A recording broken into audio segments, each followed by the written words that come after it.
your games can be whatever you want them to be. If you're having fun, if you're enjoying yourself, or if you're liking the story you're telling, there are some stories that aren't necessarily fun or exciting, but are still interesting to tell or still be part of. Then you're doing it right. You're playing the game right.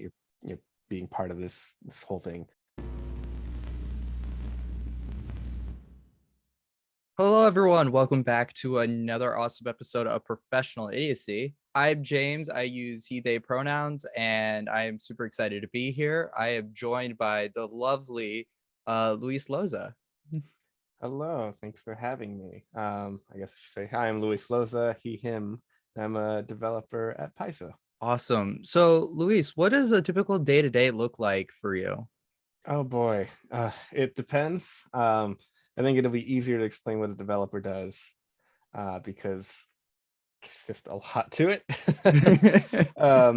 With our books, specifically for me, the Lost Omens line of books, what a developer is doing is basically being kind of the director, being in charge of the entire product. I am there at the beginning, concepting a book, putting the ideas together. Later, then I'm outlining it and then assigning it to authors. Say, hey, here's our book. We want you to write, 100 pages on, I don't know, Knights of Lastfall. That's an example that's coming out soon. And I assign that book, get everyone lined up for the project. Once the writing is in, I take that writing, I develop it as we call it. I run it through an edit pass and make sure continuity makes sense and try to clean up mechanics and make sure all the voice fits kind of together and all sounds like the same kind of writing. And then I hand that off to our editors. They give it an editing pass. It goes to our art team that lays out the book. It comes back to us. I clean it up in the layout process. And then finally, the book is shipped off. Thing is, we're doing 3 to 5 books at any state within that timeline at a Oh, given time. God. So Knights of Lastfall is just about to finish up. I have one book that is in the development period right now, one that's off to edit, and another book that I'm outlining at the moment for the future, which is going to be assigned here in the next week or so. So I'm in that timeline in multiple spots, just depending on which book I'm on. Have you ever gotten like tripped up based on like what book you were working on at the time? So, Um, let's say you were like working on Lost Omens Ancestry Guide, and then you accidentally were like thinking about a different book during the same time and just mix up the developmental order. Thankfully, I don't think I've had that problem at all, really, so far, um, because the spacing works out in such a way that I'm kind of focused on like development for a few weeks while it's off to editing, for example, right? While one of the books is off to editing. So it'll come back from the editing period. So I have to look at it again just in time as I finish off this other thing. So I can kind of go into one phase to another to the next without doing like 2 or 3 books all at the same time. I'm not doing development and layout stuff and art stuff and outlining all in the same day. I tend to be like, okay, this week's all outlining, next week's all development, next week's all post layout stuff, things like that. Awesome. So, what makes the Lost Omens line so unique to Pathfinder? Well, if you were around for Pathfinder First Edition, you'll remember that the rule books were very setting neutral. They weren't really talking about Galarian in any way. We have the Advanced Player's Guide, Ultimate Magic, all those have cool rules options, and they work really well with the Galarian setting and the Lost Omen setting. But they weren't specifically saying, oh, if you take this archetype, it means you represent a character that's from the Wangi Expanse or one from Taldor or whatever. It's just, hey, you're a cool magic warrior or you're a cool, spy or stuff like that.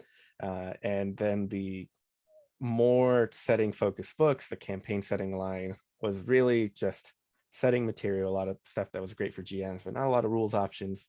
We also had a player companion book, which did use Galarian stuff, but it was pretty much all rules options. It was hard to contextualize a lot of the things. We'd give you a bunch of new archetypes and give you a sentence or two or paragraph or so that says, hey, this paragraph represents an archetype that is found in the shackles, the end, and then give you the rules. So the Lost Omens line gets to have the best of all of those worlds. We are presenting you rules with the setting context and giving you a lot of setting material in addition to that. So if you look at a book like the Ancestry Guide, normally in first edition, that might have just been a bunch of new ancestries and some basic information like their physical traits and religion and alignment stuff, kind of like you see in the core rulebook. Instead, we get to give you an extra 2 pages to say, all right, here's where they live, here's the kind of culture that they have, here's the customs that they have, and then give you rules that support the setting material or are inspired based on the setting material that we have included in there. Have you ever run into like any challenges when it came to developing for like a specific setting when it came to like archetypes and such? No, I came on to the Paizo team pretty late in the game for Pathfinder first edition. My first day at Paizo, I was getting all set up. I had my office and everything, my computer. I was told, hey, here's a few things. And about halfway through the day, Adam Daigle, who was my boss, comes by and says, oh, by the way, closes the door. I need to show you something. This can't go anywhere. And shows me that, hey, we're doing a Pathfinder second edition. So with early on, I was not worried so much about a lot of the archetype setting, rules and setting kind of getting merged together too often. There wasn't any trouble with that because we were just kind of closing down on first edition. And by the time we were actually getting wheels turning on second edition stuff, that game was intentionally being written, being designed to integrate both of those together. So going forward, I did a little bit of first edition stuff, and then everything else going forward was already accounting for the fact that yes, it's going to include setting material, it's going to talk about the setting stuff, and we encourage it. We want that to happen because that's the kind of game we want to present going forward. So it's very easy to be like, well, next time we do archetypes, they're going to run a page, 2 pages or whatever, but we're going to allocate this much space to explain how much is in the setting, how it's connected to the rest of the world. And it's a lot more forethought going into it. Have you found that developing for second edition when it came to like these settings has been easier compared to first edition? I partially. So the one of the great things is that it's the same setting from first edition to second edition. Like it's still Galarian. Obviously, the timeline has been advanced 10 years. But I went in to the first edition stuff. I joined up knowing a lot of lore, a lot of the setting material already because I'd been playing the game pretty much since it came out, since Pathfinder first edition had come out. So I had grown to know the world very well. And by the time second edition rolls around, when we are making some kind of big changes, updating the timeline and stuff, because I am where I am in the company, I'm co-running the Lost Omens line with Eleanor. We kind of get to steer the ship a bit. So anything that needs to be done, we get to at least contribute to that final say on what the setting is. So working with it is, I guess, a little easier in second edition because we can kind of just say, actually, you know what, this is the direction that we're going to go with, or we're going to throw this old thing away and whatnot. We're not beholden to what came in the past, and it's not that we're not answering to anyone at Paizo, but we are near the top. We are getting to make those kind of big decisions that swing the setting in particular ways, which means that anything we don't want to deal with, we can sometimes just be like, no, that doesn't exist anymore. It's thrown out, or we change it. So this person who was ruling here, suddenly they died, and now someone else is in charge because we decided that it would be a better fit for the setting. Have you seen with okay, so way that Guns and Gears is like structured is that you have obviously the gear section and then the gun section and then a whole bit on Arcadia. But even in the gears and a gun section, there are whole bits on Arcadia. Can you speak to a little bit about why it is important to put like actual setting stuff into like major books like that? Partially to explain how this all fits. As I mentioned with the first edition stuff, we would create archetypes, and a lot of the time they would map pretty well to the setting. We could say, hey, there's this archetype that ends up being very close to the Eagle Knights of Andoran, and it works really well, but it happens to just be called, I don't know, the Valiant Knight or whatever. It works really well, but there's a lot of times when we would produce content that just didn't have a good spot for it in Galarian.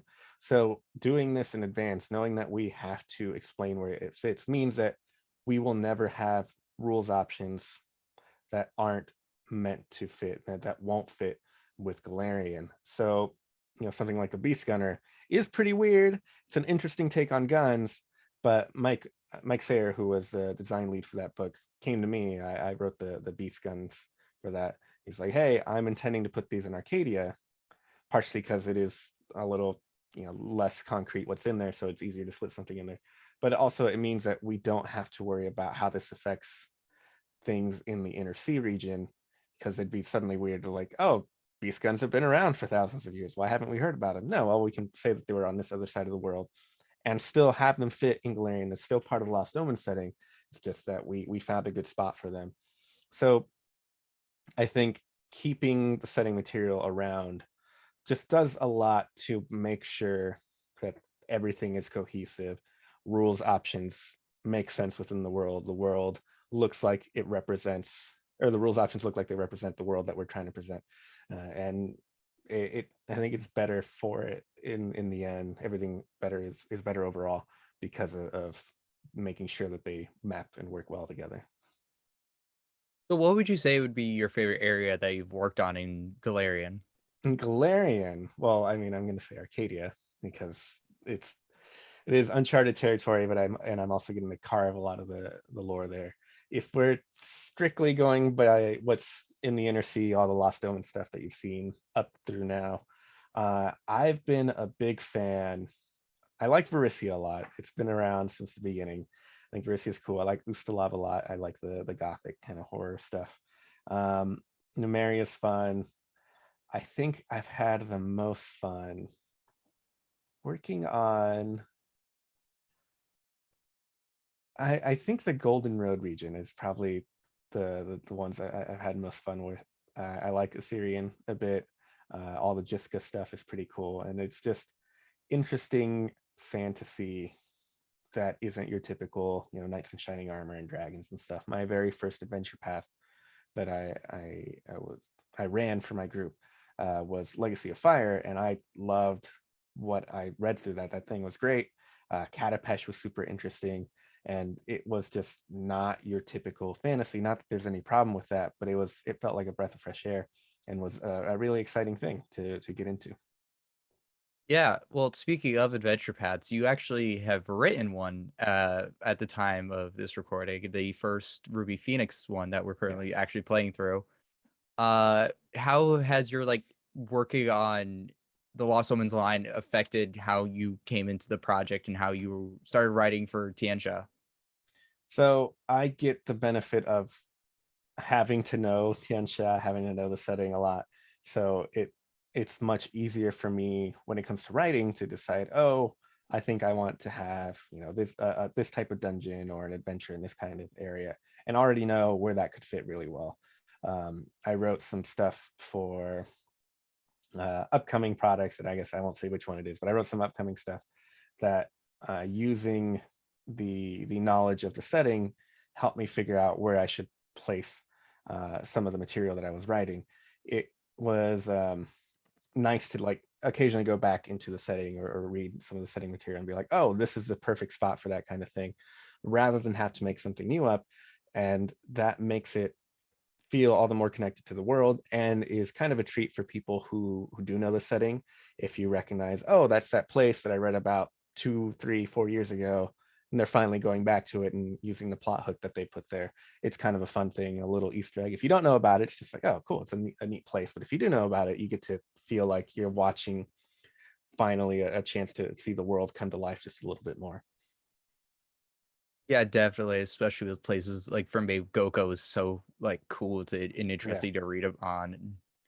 So, what's an area? I don't know if you can speak to this because you have obviously books that you can't talk about right now, but what's an area that you kind of wish got a little bit more attention going forward?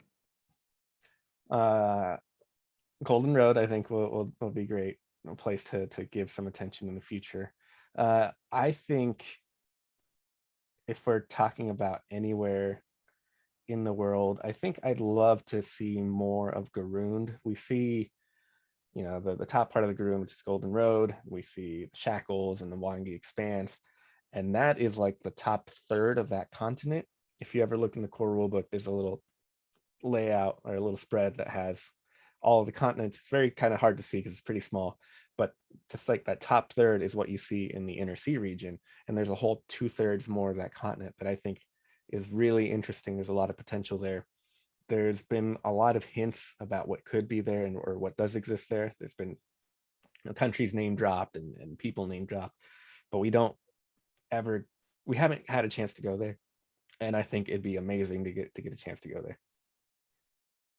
Yeah, definitely. What would be like a product that's coming up that you're super looking forward to and would like to see some special attention going to forward? Because I know at the time of recording, we have 2 Lost Omens books coming out in the same month. Oh boy, I wish some of the ones later in the line were announced already, so I could be like that one, that one, that one. For sure, I think Monsters and Myth is really interesting.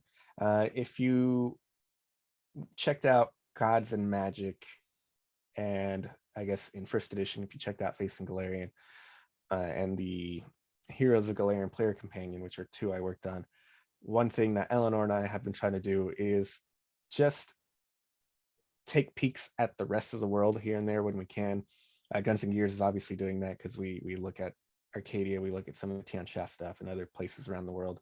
But Monsters and Myths, specifically, when we outline that, we made sure to ask for at least one monster from other continents. So there's an Arcadian monster, I think maybe 2, depending on how you quantify them. There's some Tian monsters, there's a Casmaron monster or 2, some Garund monsters, and just getting a chance to peek at those has been really great. So if you want to see just little snippets of the rest of the world, checking out Monsters and Myths will definitely be something you want to do for that. Can you give us any insight on some of the monsters we could potentially see? Oh yeah, in this I book? mean, there are 20 monsters, which is a nice round number. That happened to work out pretty well. I don't know if we planned that originally, but rather than try to give you a bestiary approach, which is just like, a new monster every page or every 2 pages or whatever, we wanted each of these monsters to become something that becomes interesting and worthy of inclusion in campaigns or starting entire campaigns, just to include them in there. So 20 monsters. The highest level one is a level 24 creature. Oh boy. A nice little guy by the name of Fafnir, who claims to be the father of all Linorms in the world. And each of these entries has 6 pages, gives you a lot of background on them, gives you their stat blocks, and then gives you extra material to work with. Like if Fafnir, is siring a bunch of Linorms, there's stats for young Linorms, not like baby Linorms, but like teenagers that are ready to go and fight, which is a great thing. If you are not ready to take on a level 24 giant dragon, you can maybe take on the level 7 young Linorm and get your training in with those. There's also like treasures that you can find in their lairs and new spells and then an archetype and stuff like that. So there are, like I said, 20 of these. They go from the Crown of the World. There's one called Einamurin. There's one in Arcadia, which is like a fire themed one, big fire themed lizard. Let me see. You know what? Roll a d20 if you got one. I'm sure you can get Oh, I one nearby. do. And All I right. will tell you which one you get. If it's Fafnir, I've already talked about it, so I'll give you one other one. 9. 9. Okay, so this is Kathagaz, which is, wouldn't you know it, you picked like the second highest level one. Yeah. Kathagaz, known as Dance of Disharmony. If you've heard of Rovagug, you might have heard of the spawn of Rovagug.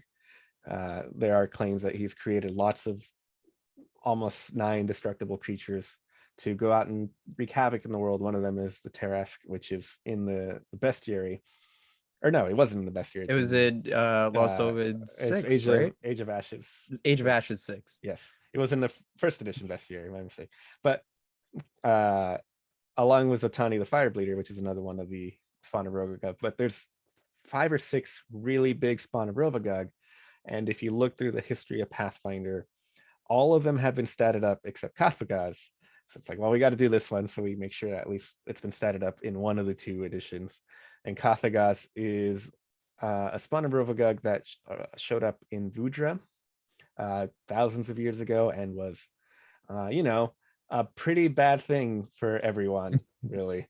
It's constantly causing like weird sores and gross stuff to sprout on the earth, and those like pop like giant pustules, like blisters on the earth. Oh God, And it's gross. release insects and stuff, and it's terrible. So thousands of years ago, they killed Kathagaz and chopped up his heart into 101 pieces, but they're kind of like thrumming as if they're still beating. So it doesn't seem like Kathagaz has been fully destroyed. The rulers of Vudra each split up the heart 101 pieces, and they separated and given them up to the different Maharajas and stuff. You get to read all this story about it in Monsters of Myth. And well, we have the stats for it. If by chance all 101 slivers of that heart come back together and you want to try to destroy Kathagaz once and for all, here's the stats for facing him. And also stats for the creatures that spawn out of these pustules. And there's even a ritual for how you could potentially destroy Kathagaz once and for all if you're willing to brave that. And in addition to all of that information that you would get from most entries, you get the background and the stats. There's also a whole big section that says if you want to have Kathagaz be part of your campaign, whether it's facing Kathagaz directly or just kind of having Kathagaz's influence in your campaign, here's a whole page that gives you details on it. So for low-level campaigns, it says, you might face some of these creatures that spawn out of the blisters, and then at mid-level you might be working to try to gather the slivers, and eventually at high level you'd finally take them on and try to destroy Kathagaz once and for all. I think there's definitely a lot of cool campaign ideas now running through my head about just destroying all of Rovagug spawn. Oh yes, and that's only the second most powerful one, so you'd have like 3 or 4 more to face after that. Oh boy, that is certainly an interesting monster. I'm gonna eventually have to throw out a player. I don't know. I apologize, future whoever, but you're gonna face it. I don't apologize at all. They probably deserve it. So not only do you have to do this on a day-to-day basis where you're designing things, you're developing, you're so on and so forth, but you also do a lot of writing projects on the side. The most recent being the Dragonkin Versatile Heritage, which you could find on Pathfinder or Infinite. What's your design approach when it came to giving this new Versatile Heritage a look? So part of the Dragonkin's origins, at the very least, came about because I was developing Lost Omens Ancestry Guide. That book came out, was pretty popular. I think a lot of people liked it. I love that book. But there were comments I would see here and there from people. It's like, oh, can you play dragons? Are there dragons that you can play in here? Can you do dragon stuff with this? And I know that, at least from what I know, it doesn't seem like Paizo would want to do playable dragons anytime soon. So I'm like, well, maybe I can just stat them up myself. So I wrote them up originally for my Patreon, and seemed to be that people liked them. So I grabbed some of those, put them on my personal blog, and sure enough, people were pretty positive to that. And I was like, okay, cool. And when the time came around that Pathfinder Infinite was coming, I'm like, well, what do I have that I can put on there? What would be easy to do? I can just copy paste my Dragonkin that I originally put on my blog, clean it up a bit, add some extra feats, add some extra cool stuff that you can do, and make it a product. And there it is. But I think a lot of people, even back in the 3rd edition days, back before Pathfinder 1st edition, back in D&D 3.5, there was a half dragon template that I think a lot of people really like. They like the idea of being like, oh, cool, I can turn into a dragon, or I can grow wings or claws and stuff. There's a Dragon Disciple prestige class, which is now a Dragon Disciple archetype. People love dragon stuff. And it's like, well, if Paizo is not going to be doing that, I think it's fine if I do it. And putting it on Infinite means I'm less concerned that anyone, it's like, oh, well, I can't believe you did that as a designer or someone that works at Paizo. It's like, well, it's on Infinite. If Paizo really wants it, they can decide to snatch it up and do something with it themselves. So it's there for people who want to play it. If you want to just check out the free version, I always have it on my blog. But I think having art and extra setting material, I talk about how they fit in with Galarian, really does help for role-playing reasons. I think knowing what your character might look like does a big part in helping come up with those ideas and obviously conceptualize what you want to be doing in role-playing sessions. So why did you make it a versatile heritage rather than a full-on ancestry, sort of like how D&D 5th edition has their Dragonborn being a full ancestry rather than, I think, their new lineage? I don't really pay attention to that side. Part of it is because D&D has Dragonborn. I didn't want people just saying, oh, you've just copied Dragonborn and brought him over. I love Dragonborn. I started playing D&D in 3.5, but I didn't start GMing really seriously until 4th edition came out. So I learned Dragonborn and all the stuff that came with 4th E. So they're great. I just thought it'd be more interesting for people to be able to grab as much dragon stuff as they want and then still be an elf or still be a dwarf or whatever. Because I mentioned the half dragon template that used to be a thing was really, I think, the more popular thing that people were doing. I don't think people were wanting to play dragons or drakes or whatever. They were wanting to play someone that had that power of a dragon without giving up some of their identity to just be like, I'm all dragon. And I think that's why I went for it. Also because as a versatile heritage, I think there were a lot more examples of existent versatile heritages at the time with the ancestry guide and stuff that worked really well for a lot of the things I wanted them to be able to do. So I could be like, oh, well, this feat already exists. I'll just copy it and tweak some of the language and mechanics to make it more dragon-like, than have to do that with fewer examples of a full-on ancestry that I think would map as easily. So something like the Ifrit fire stuff and elemental stuff, and later, the Kunrasu having the armor heritage and stuff. There's a lot of stuff that I think worked easier to explain as a versatile heritage than just a full-on ancestry. Definitely. I also just think the Karasu is just a weird ancestry in general. Really cool, Yeah. but weird. Yes, by design. So I mean, if you think it's weird, I think we've done our job right. It was certainly interesting to see when all their press releases were coming out and only having the image and little to no other context for it. Yeah. It's one of the fun things of the job is getting to tease things like that. So you're like, here's a picture, figure out what that is. Bye. or what we did with the Grand Bazaar and say, there's an ancestry coming. We're not going to tell you what it is. See you in 6 months. I legit forgot about the ancestry being in there. And so when people were getting their early releases, they were like, guys, can we talk about the secret that's in Grand Bazaar? I was just like, what secret? Until I got the PDF. I was just like, what the hell's a poppet? Oh, yeah, definitely. It's a fun surprise always. Mhm. So what would be some advice that you'd like to give people trying to get into the whole TTRPG industry? So one thing I've told plenty of people is just start writing stuff. Part of the things that I look for when it comes time to take on new authors and stuff is writing samples to show that you know the game and the setting and stuff. So if you don't have any samples to present, then you're not going to get work, at least for me, and most likely not from anyone else. There's no way to prove that you can at least do the stuff that you say you want to do, or the game that needs you to do. So start a blog. There's a million different ways to start a free blog at this point, or throw them on Reddit. Something, I think there's like a Pathfinder creations subreddit now where people are just homebrewing stuff on there, and write stuff, write fiction, write new setting stuff that you'd like to see, write new rules, whatever it is that you want to write that, and then take what you've written and make sure it looks as similar as it can to the stuff that's in the rule books. So if you want to write a new spell, make sure it's bolded in the same spots, make sure it's got the same formatting and everything. There's, if you can, try to put a line where there's lines across to separate stuff.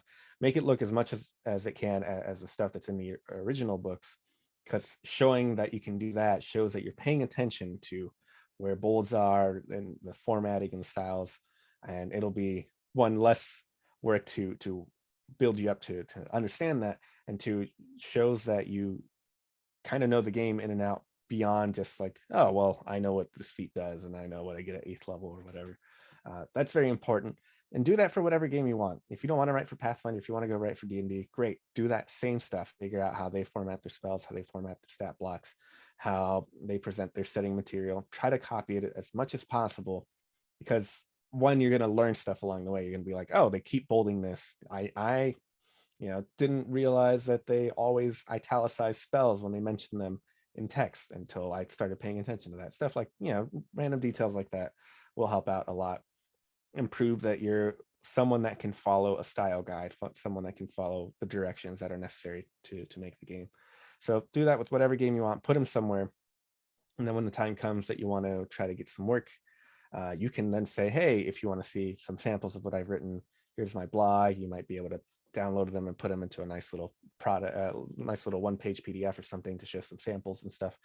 And that will be your first step. You might not get work directly with Paizo, you might not get work with Wizards right away, but you can turn around and try to get work with some of the third parties out there, like Rogue Genius Games, Everybody Games, Legendary Games is also pretty good. Cobalt Press is doing a lot of D&D stuff. And if that doesn't work, you can always throw it on Pathfinder Infinite, you can throw it up on DM's Guild and show that, like, hey, I've written this. You can get feedback from people that way as well. If you write a new magic item, they might tell you, hey, I think this magic item is cool, except it should be only once per day instead of once per week or something. Stuff like that. You'll get to learn a lot from feedback and from other people looking at it. And then also having it up there can get you an extra couple bucks. That's not too bad. And it's another thing that you can throw onto a portfolio that you can share with people when you are looking for work professionally. Yeah, definitely. I think that Pathfinder Infinite has definitely gotten a lot more attention recently, and I think just it's easier to get your name out there with with everyone else, because my stuff is currently up there with your stuff, and it's definitely cool. So one of the recent things that at the time of recording that you teased about is a potential new class with a third party. Yes, what is this new class? I gotta know. Wow, you are just on top of the news, aren't you? Kind of my job at this point. Yes. It's 90% Twitter, 10% actually doing college homework. So one thing so if you know Owen Casey Stevens, he used to work at Paizo, used to work at Wizards, has been around in the industry for quite a while, and he has his own third-party imprint called Rogue Genius Games. Rogue Genius has been around for a while and had made a lot of third-party stuff for first edition. One of these was a pair of classes in the 1E days called the Time Thief and the Time Warden, which are, wouldn't you know it, time manipulation related classes. I just thought they were Doctor Who spawn-offs. No.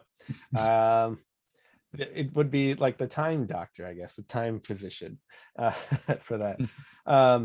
The Time Thief, if you've ever played the older, not the oldest, but like the early 2000s to mid 2010s Prince of Persia games, were very much about time travel. He had the Sands of Time. He had a special dagger that he would use to like rewind time, which is a fun little thing. It's a platforming game. You jump off a ledge, accidentally miss, and get killed. You can rewind time and try again. And the Time Thief was very much that idea. And Time Warden was using some of those ideas, but adding magic to it. And he's been asking me for a while, since even before Pathfinder 2nd edition had come out, hey, do you want to convert these over to 2E? And I keep saying yes. I keep failing. I keep running out of time, or my schedule not working out. But I've recently cleared up a lot of freelancing stuff. I have my plate designated entirely for Time Thief, Time Warden, and I'm gonna be converting that for 2nd edition. So there's gonna be a time related class. I don't know what it's gonna be called. Time, who knows? But it's gonna be a single class rather than multiple classes, and it's probably gonna have different sub classes, sub paths, or whatever you want to call them, much like rogue rackets and stuff, where you choose to be more of the infiltratey skill time thief style, be more magic time warden style, or you might be more combat focused, a time knight instead, and get to do cool stuff like rewind time and do some rerolls on stuff, or use your magic to haste people. Haste is a time spell when you think about it. They move faster through time. It just gets to be flavored in different ways. Haste and slow and time stop. You'll get to do some of the cool magic stuff with this class. And well, I'm starting to put that to paper. I'm getting that started. I've been writing a little bit here and there. So I'm going to premiere some of the details on my blog here in the coming weeks, in the intent to get feedback from people and eventually create a playtest product for this class, so people can check out what the class, see what they like, give us feedback, and eventually give it a full release on Pathfinder Infinite. That just sounds awesome. I currently have 40 ways to build Tracer going through my head using this class.